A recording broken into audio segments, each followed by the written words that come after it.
Mi esposo volvió después de 3 años, pero yo ya tenía otro amor. Cuando descubrí quién era él en realidad, no me afectó. Al día siguiente de mi boda con el heredero de la élite, se largó a Estados Unidos y se quedó allá 3 años. Así que no me quedé quieta. Me conseguí un amante para hacerme compañía. Solo que, más tarde, descubrí que el hombre con el que me veía a escondidas, en realidad, era mi propio esposo. La noche antes de que él regresara, decidí ver a mi amante por última vez. Una noche de esas, intensa, inolvidable.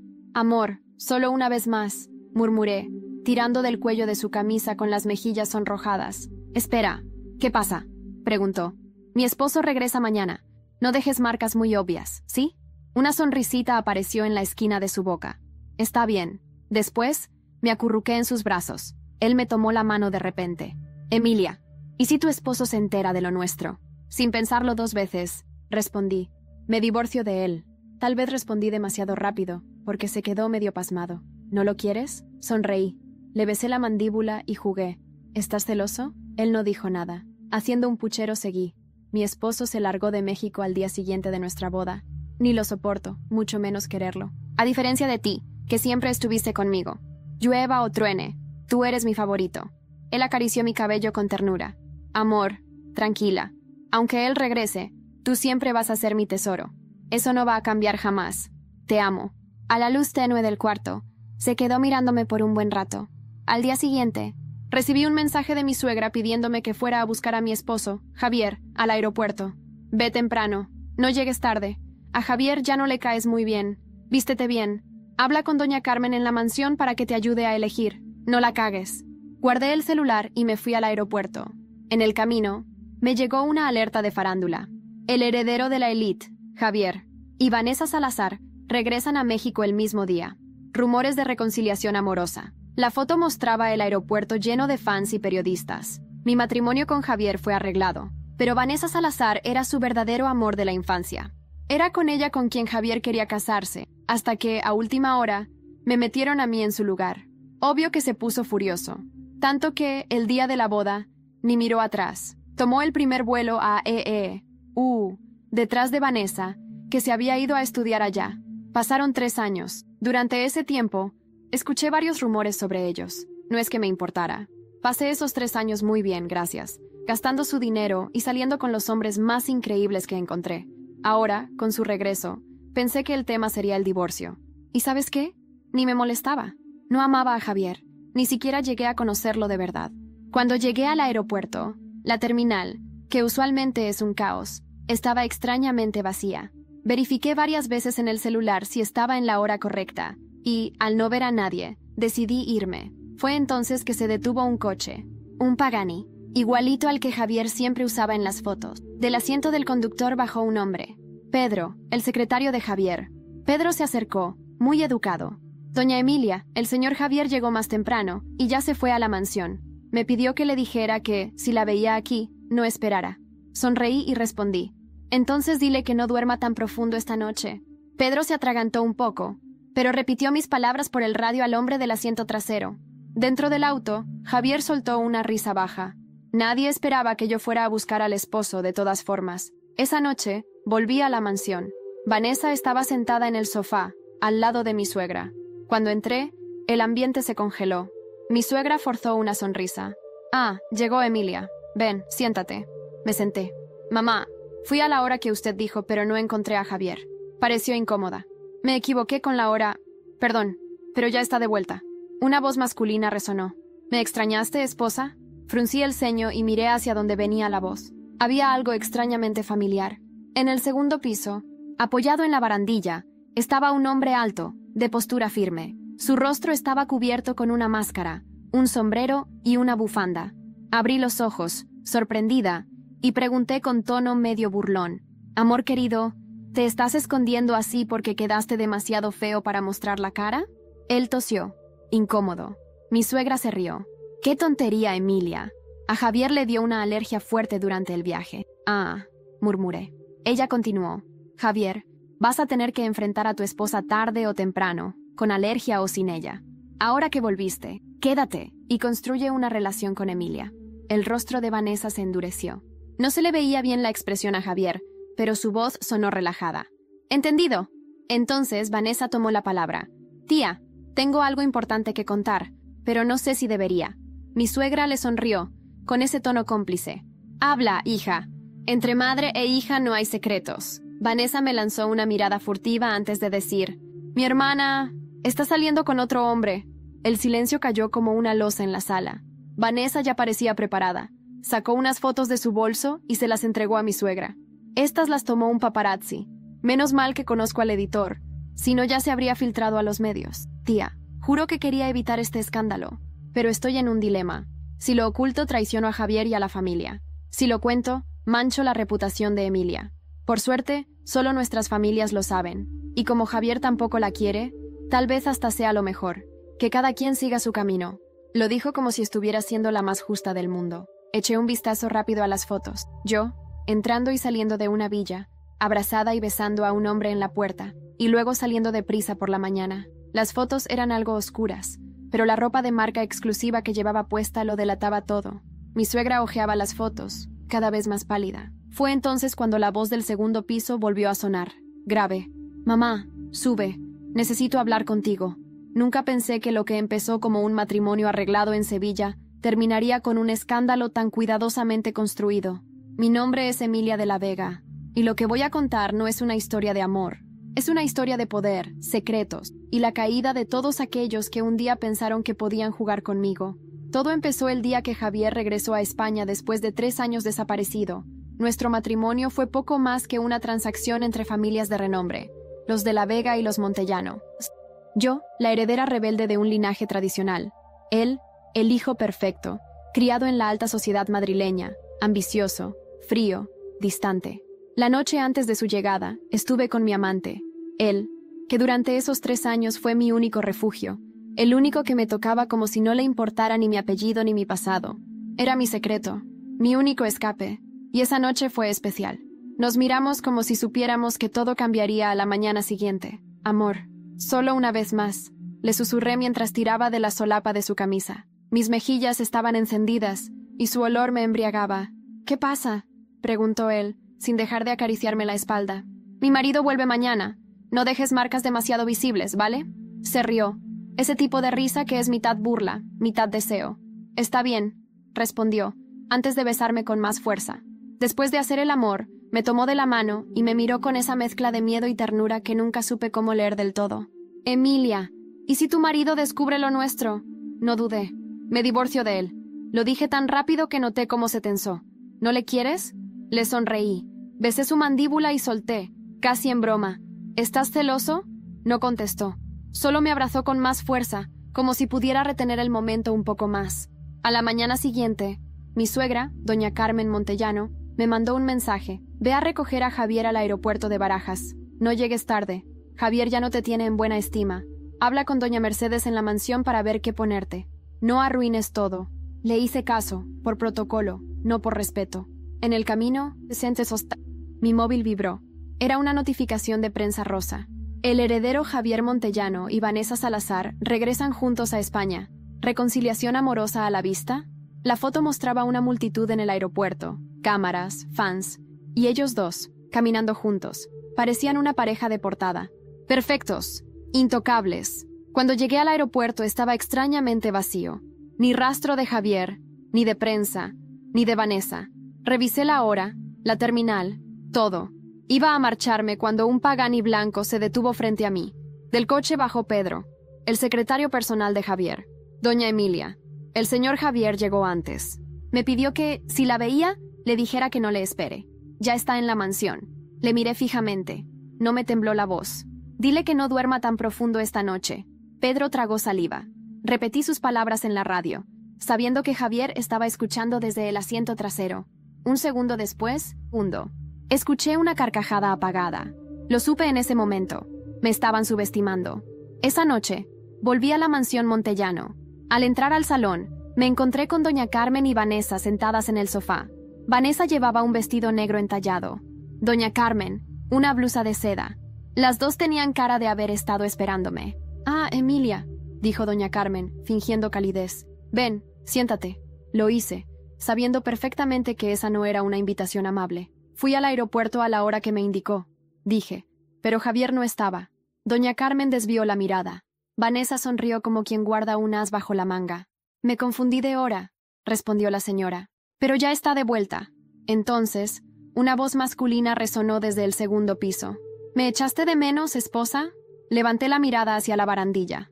Un hombre alto, de porte elegante, llevaba sombrero, bufanda y una mascarilla. No podía verle bien la cara. ¿Estás así porque te has vuelto tan feo que no quieres que te veamos el rostro? ¿Cariño? ¿Qué tonterías dices, Emilia?, rió doña Carmen. Tiene una reacción alérgica. Nada grave. Entonces Vanessa, con voz fingida de inocencia, soltó. Tía, tengo algo importante que contar, pero no sé si debo. Habla, hija. Entre familia no hay secretos. Vanessa me miró de reojo. Sacó unas fotos de su bolso y las puso sobre la mesa. Mi hermana está con otro hombre. Estas fotos lo prueban. No quería hacerlo público, pero creo que es lo correcto. Solo la familia lo sabe. Y como Javier no la soporta, tal vez sea lo mejor. Cada quien por su lado. Tomé las fotos. Era yo, saliendo de una casa rural cerca de Toledo, besando a un hombre. No. Mi amante. Las pruebas eran claras. Doña Carmen pasó las fotos con los dedos temblorosos. La tensión era irrespirable. Entonces, la voz de arriba volvió a sonar, firme, seca. Madre, sube. Tenemos que hablar. Doña Carmen se levantó. Vanessa se quedó mirándome, satisfecha. Yo solo me recliné en el sofá. Sabía que la guerra apenas comenzaba, y yo no pensaba perder. Subió las escaleras con paso firme, pero la vi temblar. Doña Carmen no estaba acostumbrada a perder el control. Vanessa se quedó en el sofá, cruzando las piernas con elegancia ensayada. Me miraba como si hubiera ganado una batalla. Yo sonreí. Pobre ilusa. La guerra aún no había empezado. Minutos después, la puerta del despacho de Javier se cerró con un portazo seco. La casa entera se quedó en silencio. No podía evitar preguntarme qué estaba pasando allá arriba. ¿Qué le diría él a su madre? ¿Defendería a Vanessa? ¿A mí? ¿O jugaría a dos bandas como siempre? Me levanté. No podía quedarme quieta. Caminé por el salón, me serví una copa de vino y fui a la biblioteca. Necesitaba pensar. Allí, entre los libros antiguos y la madera oscura, me sentía más yo, alejada de las miradas, de las intrigas, del teatro que era esa familia. Tomé un tomo viejo de memorias familiares. Me gustaba leerlo cuando era más joven, aunque entonces no entendía la mitad de lo que contenía. Al abrirlo, algo cayó entre las páginas. Un sobre amarillento, sellado con lacre. No tenía remitente, solo una inicial. A. Me senté. Con cuidado, rompí el sello. Dentro había una carta escrita a mano. Reconocí la caligrafía al instante. Era la madre de Javier, Ana Montellano, muerta hace 5 años, en circunstancias que siempre me parecieron sospechosas. Querida Emilia, si esta carta llega a ti, significa que has empezado a ver más allá del velo que cubre esta familia. Tú no sabes quién eres. Ellos tampoco. Pero si alguna vez te han hecho sentir que no perteneces, es porque no quieren que descubras la verdad. Yo lo supe el día en que tu madre me confesó lo que había ocultado durante décadas, y yo decidí protegerte, aunque eso me costara todo. Me quedé paralizada. ¿Mi madre? ¿Protegerme de qué? Tú eres sangre de esta casa, mucho más que Javier o cualquier otro montellano, pero ellos jamás te lo dirán, porque si lo supieras, todo lo que han construido se derrumbaría. Tragué saliva. La letra temblaba al final. La carta no decía más, pero era suficiente para incendiar todo. Volví al salón. Vanessa ya no estaba. Doña Carmen tampoco. Pedro, el secretario, apareció en el umbral. El señor Javier le espera en el despacho. ¿Y doña Carmen? Se ha retirado a su habitación. No se siente bien. Subí sin decir palabra. Toqué 2 veces antes de entrar. Javier estaba de pie, frente a la chimenea apagada. Había retirado la bufanda y la mascarilla. Se giró lentamente. Verle de nuevo, después de tanto tiempo, fue como mirar a un desconocido con una sombra familiar. Seguía guapo, pero más duro, más frío. Sus ojos ya no tenían brillo, solo cálculo. Así que tú y yo hemos compartido más de lo que pensábamos, dijo, sin saludar. No finjas sorpresa. Siempre fuiste más astuto de lo que dejabas ver. Vanessa fue muy generosa con las pruebas. ¿Tú también vas a negarlo? Me acerqué sin bajar la mirada. No. Lo que tú hiciste al marcharte el día después de nuestra boda fue una humillación. Yo solo encontré consuelo en otra parte. Sonrió con cinismo. ¿Y si te dijera que lo sabía? Que cada vez que dormías con él, yo lo sabía. Mi corazón se detuvo. ¿Qué? Mandé seguirte. Desde hace más de 1 año. Sabía que no eras fiel. Solo quería ver hasta dónde llegarías. ¿Esto fue un juego para ti? No, fue una prueba. ¿Y qué nota saqué? Javier se acercó, muy despacio. Detuvo su rostro a escasos centímetros del mío, la más alta, porque me enamoré de ti mientras te espiaba. No supe si reír o golpearle. Eres un enfermo, Javier. Y tú, eres mucho más peligrosa de lo que imaginaba. En ese momento Pedro llamó a la puerta. Perdón, ha llegado un paquete urgente para la señora Emilia. Lo dejaron en la entrada sin remitente. Javier frunció el ceño. Yo tomé la caja. La abrí. Dentro había un pendrive y una nota. Esto lo cambiará todo. Mira lo que pasó con Ana Montellano. Solo tú puedes terminar lo que ella empezó. Levanté la mirada. Javier ya no sonreía. ¿Qué sabes tú de mi madre? Lo guardé en el bolsillo. Tal vez más de lo que tú podrías soportar. No dormí esa noche. Ni un segundo. Cerraba los ojos y lo único que veía era la letra temblorosa de Ana Montellano, la madre de Javier. Su advertencia. Su confesión. Esa mujer, siempre silenciosa, siempre a la sombra de su esposo y de la sociedad madrileña, había ocultado un secreto que ahora ardía entre mis manos. Me encerré en mi habitación y con el corazón en la garganta, inserté el pendrive en mi portátil. El archivo tenía un solo vídeo. Duraba 17 minutos. La pantalla se iluminó. El vídeo empezaba con un plano fijo de Ana, grabándose desde una cámara antigua. Estaba en una sala que reconocí como el estudio privado que había en la casa de campo en Ávila. Tenía el rostro pálido, los ojos hundidos, y su voz me heló. Si estás viendo esto, significa que todo se ha salido de control, que no me queda tiempo, y que mi hijo, mi Javier, ya no puede ser salvado. Mi pecho se cerró. Cometí un error, muchos, pero el peor fue permitir que mi familia destruyera la vida de tu madre, Emilia. Ella hizo una pausa, respirando con dificultad. Tu madre, Isabel, fue la única amiga verdadera que tuve, mi hermana del alma, y también el gran amor de mi esposo. Él la amó a ella, no a mí, pero cuando Isabel quedó embarazada, los Montellano la apartaron. Dijeron que ese hijo no podía llevar nuestro apellido. Yo era estéril, pero fingimos que el hijo era mío. Sí, Emilia, tú eres esa niña. El mundo se detuvo. No podía moverme. Mis manos temblaban. Mi madre nunca me dijo nada. Nada. Siempre decía que mi padre era un hombre ausente, que prefería no hablar de él. Pero que yo fuera hija de Alfonso Montellano, el patriarca. Ana continuó. Te crecieron fuera de esta casa porque sabían que, si entrabas, tarde o temprano descubrirías la verdad. Y ahora estás casada con Javier, tu medio hermano. Se tapó la boca, como si acabara de darse cuenta del horror de sus palabras. Pero no lo sois, porque Javier es hijo de otro hombre, un amante que tuve en secreto. Nunca se lo dije a nadie. Javier no es Montellano. Oh, pero tú sí lo eres. La única heredera legítima. El linaje es tuyo. El legado es tuyo. Solo tú puedes poner fin a esta farsa. La grabación se cortó ahí. Me quedé en silencio, sin lágrimas. No había espacio para el llanto. Solo una tormenta emocional que arrasaba con todo lo que creía saber. A la mañana siguiente, bajé a desayunar como si nada hubiera pasado. Doña Carmen no estaba. Javier leía el periódico. Vanessa no apareció. Mejor. ¿Has dormido? Me preguntó Javier, sin mirarme. Como un bebé. Mentí. Pedro me entregó una carta. Venía del notario de la familia. Decía que Ana Montellano había dejado un testamento adicional en secreto, que debía ser abierto solo si yo lo solicitaba. Sentí un cosquilleo recorrerme la columna. La verdad quería salir. Y yo ya no tenía miedo. «Voy a salir», le dije a Javier. «Quiero ir al despacho del notario». «¿Ahora?» «Sí». ¿Algún problema?» Me miró con desconfianza. «No, pero si buscas respuestas, no esperes que te gusten». Ya me acostumbré a eso. Cogí mis llaves y me fui. El despacho estaba en el barrio de Salamanca. El notario era un hombre mayor, de mirada cansada pero astuta. «Señora de la Vega». Estaba esperándola desde hace años, dijo con una sonrisa amarga. Me entregó un sobre lacrado con mi nombre completo. Emilia Isabel de la Vega Montellano. Dentro había documentos legales, pruebas de ADN, registros médicos y una carta manuscrita de Ana, confirmando todo lo que había dicho en el vídeo. Incluso había una copia del certificado de nacimiento original que había sido falsificado. El notario me miró con seriedad. Usted es la única heredera legal de la fortuna Montellano. Javier no tiene ningún derecho, ni siquiera al apellido. ¿Y doña Carmen? Encubrió todo. Incluso firmó los papeles de adopción falsos. Pero si esto sale a la luz, lo perderá todo. Social, financiera y legalmente. Me quedé en silencio unos segundos. Con el poder literalmente entre mis dedos. Podía destruirlos. O podía jugar a que nada pasaba. Aún.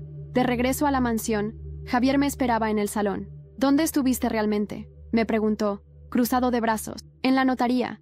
Fui a buscar lo que me pertenece. Sus ojos se encendieron de furia contenida. ¿Qué sabes? Todo. Absolutamente todo. Se acercó hasta quedar a pocos centímetros. Si dices una sola palabra, esta familia se hunde. Entonces empieza a nadar. Antes de que pudiera responder, Pedro entró bruscamente. Señor, señora, necesitamos que vean esto. Está saliendo en directo en TV. Nos acercamos al televisor. La imagen mostraba a una periodista frente al Hospital Universitario de La Paz. Última hora. Doña Carmen Montellano, la matriarca de una de las familias más poderosas de España, ha sido ingresada en estado crítico tras una caída en su residencia. Las autoridades investigan si se trató de un accidente o de un intento de suicidio. Me giré lentamente hacia Javier. Su rostro estaba pálido, y yo no sentí nada. A veces el silencio no es ausencia, es juicio. Y cuando vi a Javier mirando la pantalla, sin pestañear, supe que algo dentro de él también había muerto. Doña Carmen había caído por las escaleras de la mansión, o eso decía el parte médico preliminar. Pero nadie en su sano juicio creería que una mujer tan controladora, tan obsesionada con la imagen, se dejaría tropezar con su propio orgullo. Me senté en el sofá, lentamente, no por shock, sino por cálculo. Sabía que cualquier palabra en ese momento podía servir de detonante. ¿Crees que fue a propósito?, pregunté sin mirarlo. No lo sé, murmuró Javier, con la voz hueca. Pero si fue, tú la empujaste, con lo que revelaste. No le respondí, ni lo merecía. Las horas siguientes fueron un desfile de hipócritas. Médicos, abogados, empleados, todos corriendo de un lado a otro. Como si la caída de Carmen fuera el apocalipsis. Yo me mantuve al margen, solo observaba. Vanessa apareció al anochecer. Vestía de negro, como si ya estuviera en luto, aunque Carmen seguía viva. Me encontró en la biblioteca, revisando papeles. ¿Tú sabías que esto iba a pasar?, me preguntó con los ojos vidriosos. No, pero no me sorprende. Mi tía era fuerte, balbuceó. No se dejaría caer así porque sí. Tal vez lo hizo porque por fin entendió que todo lo que construyó era mentira. Vanessa se acercó, con un tono que intentaba ser amenazante, pero sonaba más como una súplica. Javier está destrozado. Si tú realmente le importas, no sigas con esto. Levanté la mirada. ¿Y desde cuándo te importa lo que yo le haga a Javier? Desde que vi cómo te mira, respondió sin dudar. Nunca me miró así a mí, ni siquiera cuando éramos niños. Ese comentario me golpeó por sorpresa, no porque me importara Javier, sino por la amargura sincera que se escondía detrás de sus palabras. Por un segundo, vi a la niña herida que aún vivía dentro de Vanessa, pero un segundo era todo lo que se le concedía. Quizás porque lo tuyo con él siempre fue una ilusión, le dije en voz baja, como todo en esta casa. Salió furiosa. Yo, por mi parte, me encerré en mi habitación y saqué los documentos del testamento. Estaban completos, firmados, sellados. Era la heredera legítima. Tenía la prueba, pero aún no era el momento. Fui al hospital a la mañana siguiente. No por culpa, por estrategia. Doña Carmen seguía inconsciente. Javier estaba junto a ella, agotado, la cabeza entre las manos. Me acerqué con pasos suaves. Cuando me oyó, se incorporó. ¿Vienes a terminar lo que empezaste? Vengo a asegurarme de que no lo haga nadie más. Javier me miró con resentimiento, pero también con miedo. Sabía que yo tenía el poder, y eso le desarmaba más que cualquier traición. Ella no es tan fuerte como parecía, dijo finalmente. No desde que tú llegaste a esta familia. Me senté frente a él. ¿Qué quieres de mí, Javier? Se quedó callado un momento. Quiero que no publiques nada, que no digas nada. Podemos arreglar esto entre nosotros. ¿Y por qué lo haría? Porque aún te amo. Solté una risa corta, triste, amarga. No, me amas como un estratega ama su pieza favorita del tablero. Pero no soy una ficha, Javier. Soy la jugadora. Me levanté. Al salir del hospital, Pedro me esperaba con cara seria. Señora Emilia, ha llegado una carta para usted, de parte de un tal Ángel Vidal. Me detuve en seco. Ángel Vidal, el nombre de mi padre biológico, el verdadero amor de Ana Montellano, según su carta, el padre de Javier. La abrí temblando. Dentro había una sola frase escrita a mano. Sabía que algún día me buscarías, pero ya es tarde. Tu enemigo ahora tiene mi apellido. Me faltó el aire. Esa noche no pude evitar preguntarme quién era realmente Ángel Vidal. Sabía por la carta de Ana que él había sido su amante, el padre biológico de Javier, y también el último hombre en saber la verdad antes de que la enterraran bajo capas de silencio. Pero esa frase, tu enemigo ahora tiene mi apellido, me dio un escalofrío. Era una advertencia, un mensaje que no entendía del todo, pero que sabía que venía con veneno oculto. Pasé días intentando contactarlo. Llamadas, correos, incluso contraté a un investigador privado. Nada. Ángel Vidal no existía en registros públicos recientes, como si se lo hubiera tragado la tierra. Pero yo no era de rendirme. Mientras tanto, Javier cambió. Se volvió más callado, más presente. Intentaba recuperarme. Empezó a aparecer en mis desayunos. Se sentaba en mi salón de lectura. Incluso, una noche, me esperó en la entrada con 2 copas de vino. «No te estoy pidiendo que me perdones», dijo. «Solo que me des una segunda oportunidad». Lo observé en silencio. Estaba guapo, vulnerable, casi humano. No creo en segundas oportunidades cuando la primera fue una mentira. ¿Y si la segunda viene con toda la verdad? Entonces demuestra que tienes el valor de decirla. Él apretó los labios. No lo hizo. Claro que no. Porque si decía la verdad, también caería.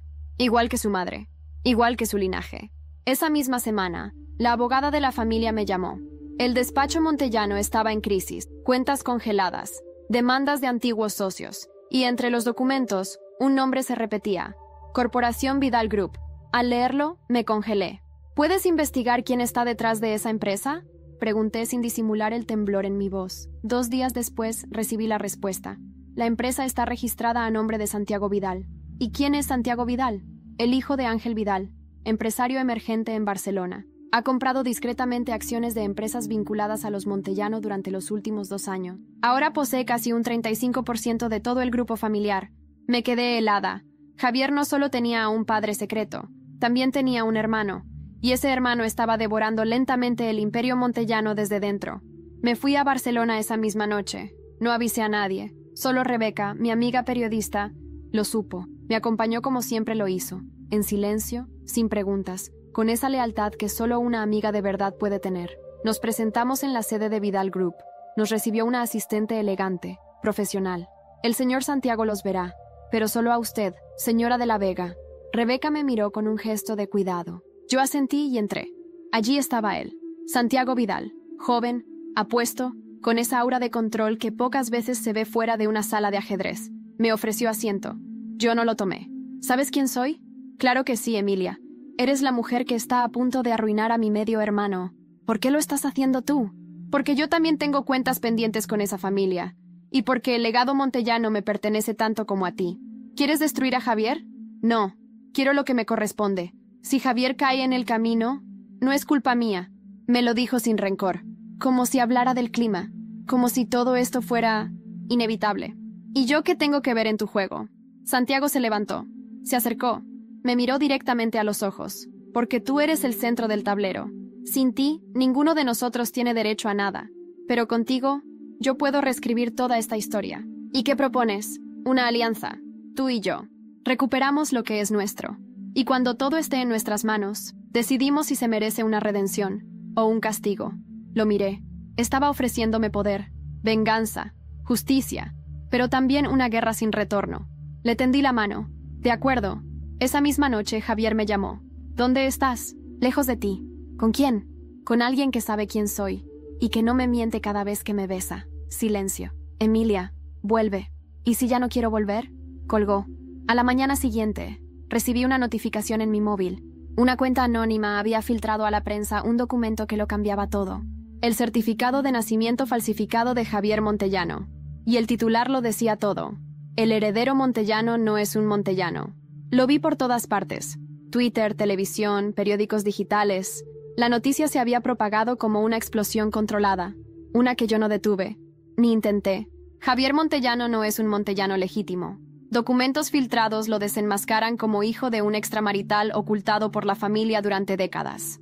Las imágenes del certificado de nacimiento, junto con la firma de Ana Montellano y una prueba de ADN anónima, estaban en todos los medios nacionales. Y aunque yo no fui quien lo filtró, sabía perfectamente quién sí lo hizo. Santiago.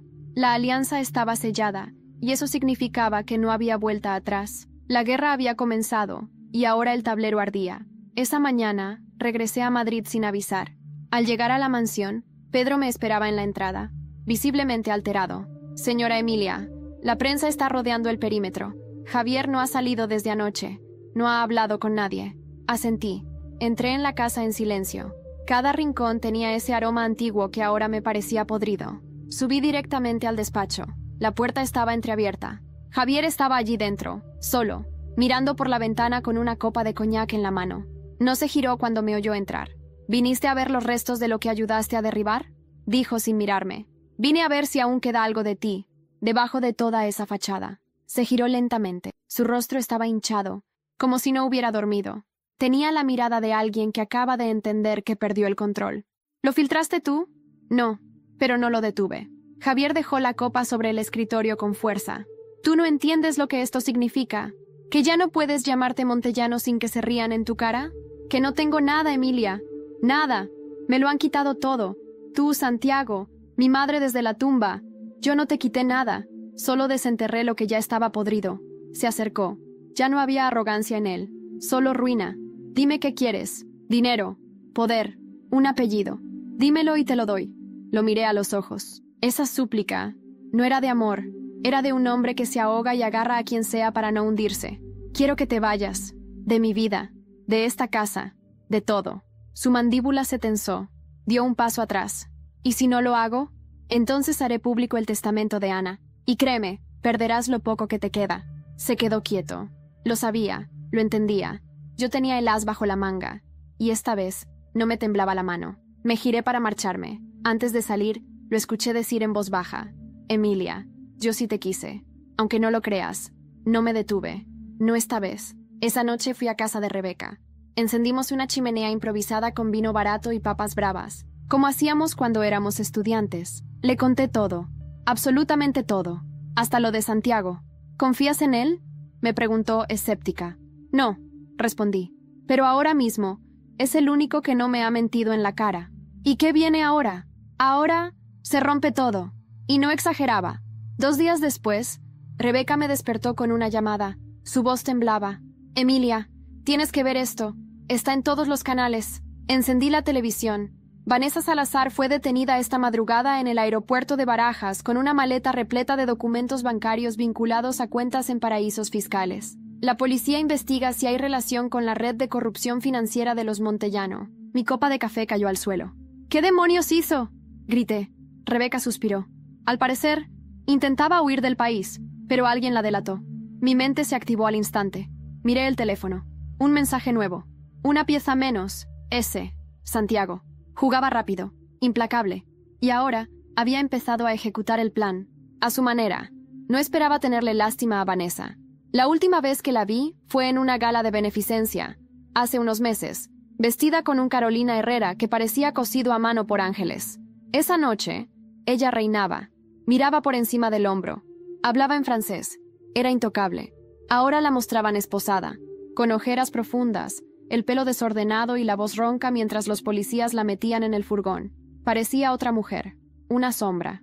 No dije nada en público. Me limité a observar. En privado, sin embargo, llamé a Santiago. ¿Fuiste tú?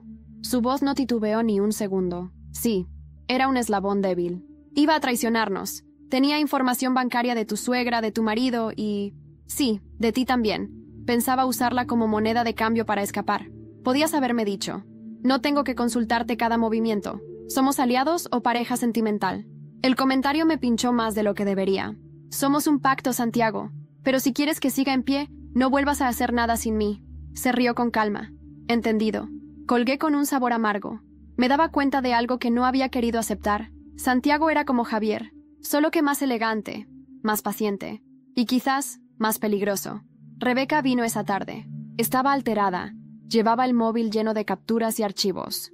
Emilia, tienes que ver esto. No es solo Vanessa. Es toda una red de empresas fantasma conectadas con Santiago. Él no solo está hundiendo a los Montellano, está construyendo algo por su cuenta, y usando tu nombre en los documentos. Sentí que el suelo se movía bajo mis pies. ¿Mi nombre? Sí, Emilia de la Vega Montellano. Te tiene como socia en 2 fondos en Luxemburgo y 1 en Singapur. Apareces como firmante autorizada. Me senté.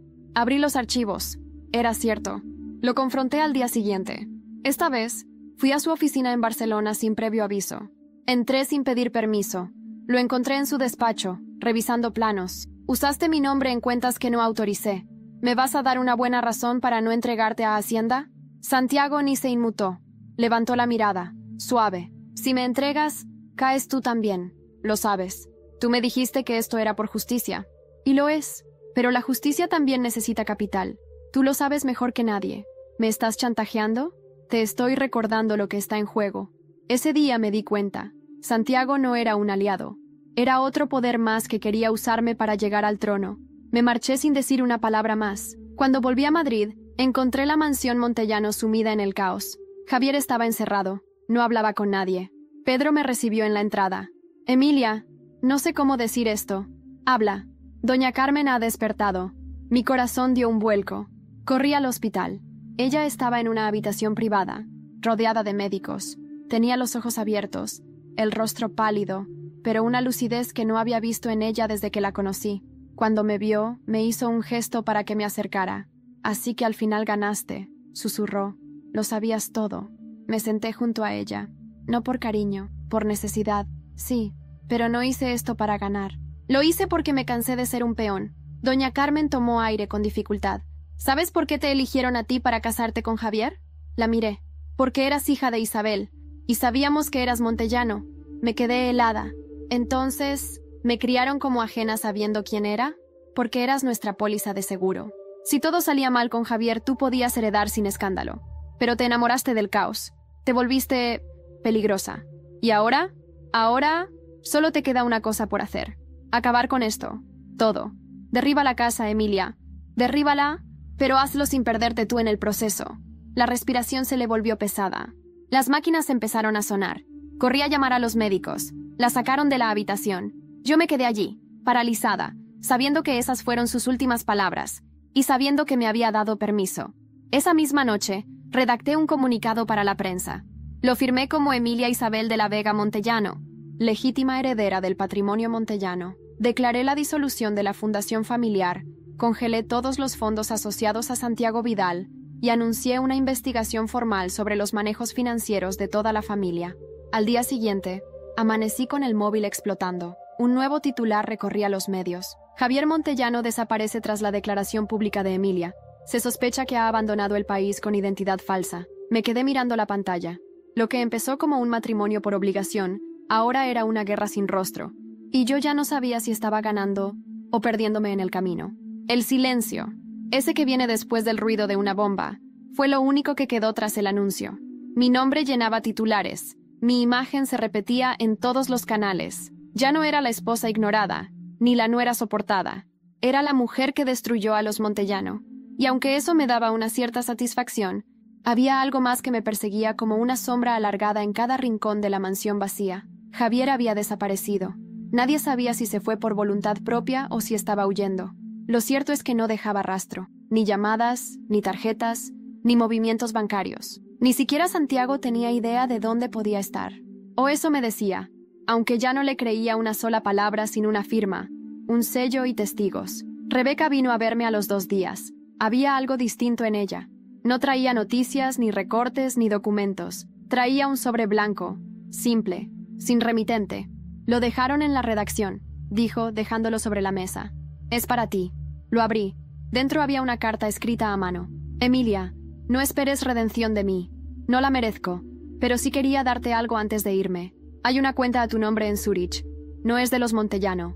Es tuya. La abrí cuando aún creía que podía recuperarte, cuando aún soñaba contigo. Si algún día decides perdonarme, deja una flor blanca en la tumba de mi madre, Javier.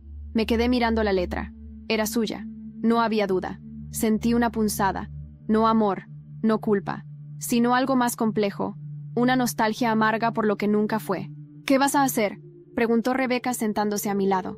No lo sé. He llegado tan lejos, Rebe, pero no sé si sigo siendo yo, o solo una versión fría y calculadora que aprendí de ellos. Ella me tomó la mano. No te pierdas, Emi.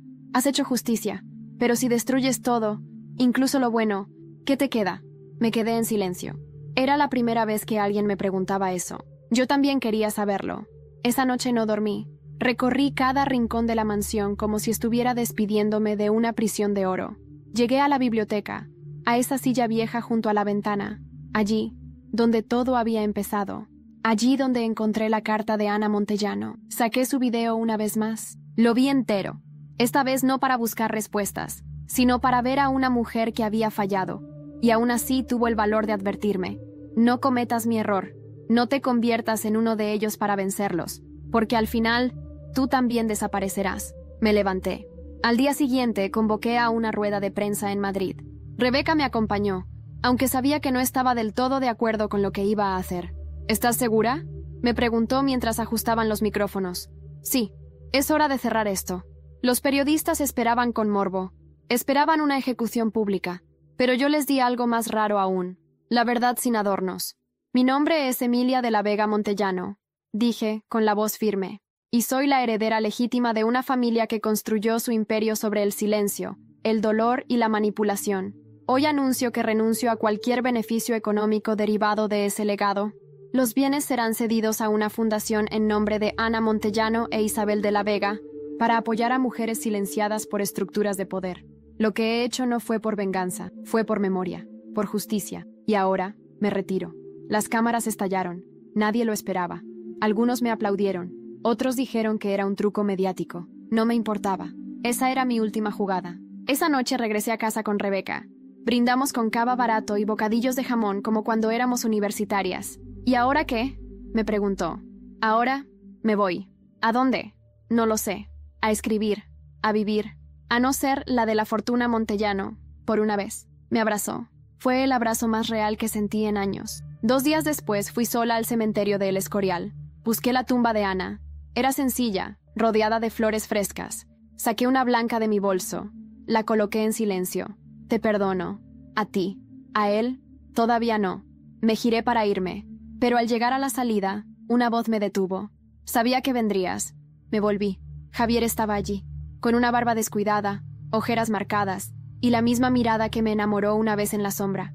No vengo a quedarme, dijo. Solo quería verte una última vez, sin mentiras. Entonces habla, respondí. Se acercó. Me miró a los ojos. Me enamoré de ti el día que te vi en la biblioteca, burlándote de todo como si ya supieras lo que iba a pasar.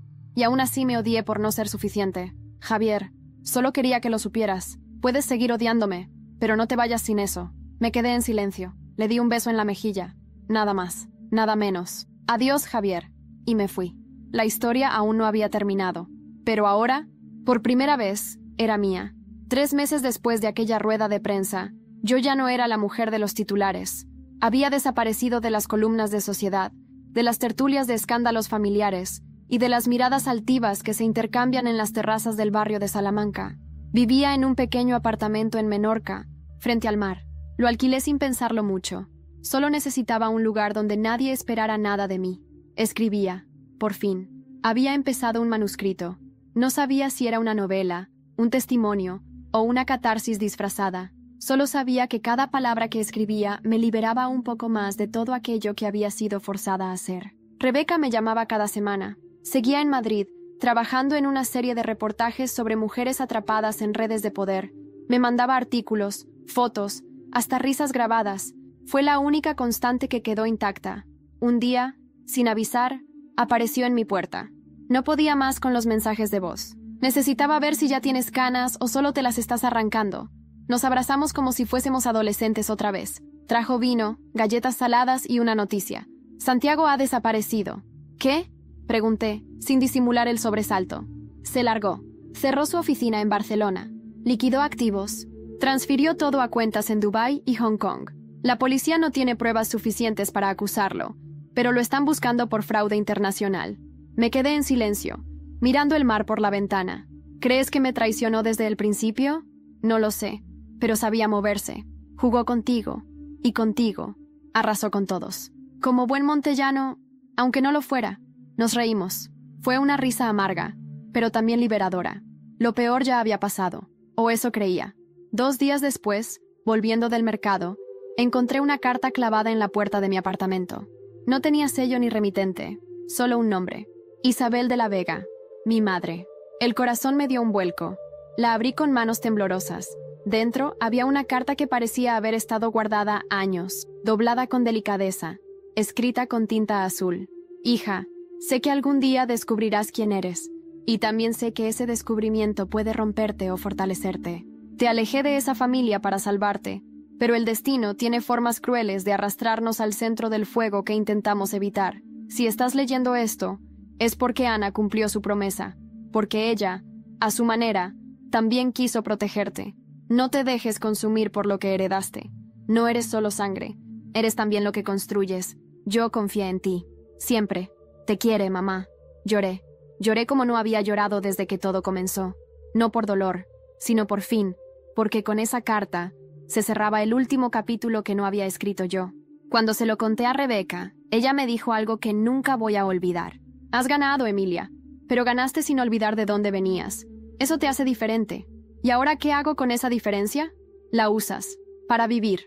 Un mes después, me ofrecieron publicar el libro. Lo titulé La hija de nadie.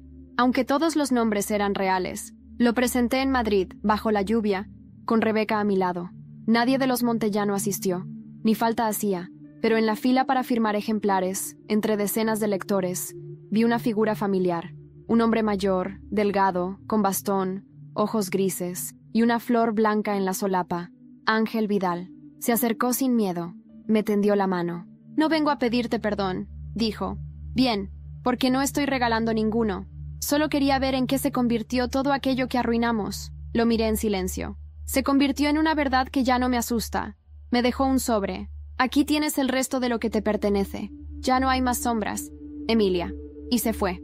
Dentro del sobre, había documentos que transferían a mi nombre una casa en la Toscana, un viejo diario de Ana, y una carta firmada por él, cerrando todas las cuentas pendientes.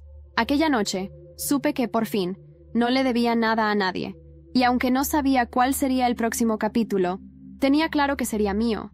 Dicen que cuando termina una guerra, no hay verdaderos ganadores. Solo quedan los que aprendieron a vivir con las cicatrices. Supongo que eso me describe bien ahora. Vivía entre libros, vino barato y mañanas tranquilas en la Toscana. La casa que Ángel Vidal me dejó era más antigua que cualquiera de mis heridas, y eso, de algún modo, me reconfortaba. Con el tiempo, las cosas se fueron sabiendo.